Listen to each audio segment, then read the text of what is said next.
Persib 3 musim berturut-turut.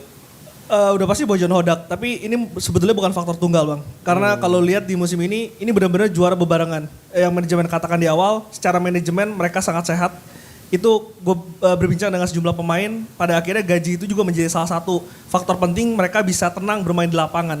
Dan kalau lu lihat di musim ini gimana supporter Bobotoh sangat full mendukung, bahkan stadion selalu penuh.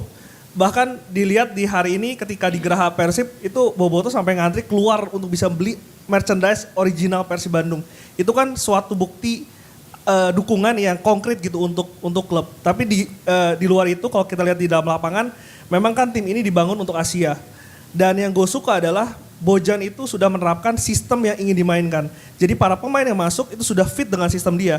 Itu mengapa dan juga menjawab tidak butuh waktu untuk beradaptasi begitu lama, Persib bisa sekali nyetel. Dan ketika mereka tersingkir dari Asia, ya sorry itu saya secara kualitas dengan tim-tim lain di lokal sudah lebih baik dibandingkan dengan yang lainnya. Dan apakah di ruang ganti dengan segudang pemain bintang nggak ada ego? Kan nggak juga. Sudah pasti ada ego ingin bermain. Dan itu perannya Bojan bisa meramu itu, bisa memanage itu sebagai sebuah kekuatan itu sih. Kalau secara taktikal sedikit nggak banyak pelatih yang bisa merubah jalannya pertandingan di 45 menit babak kedua. Remontada Persib itu berapa kali Bung Harpa? 4-5 kali musim ini itu bukan suatu hal yang mudah. Dan lawan-lawannya adalah Persija, lawan Bayangkara.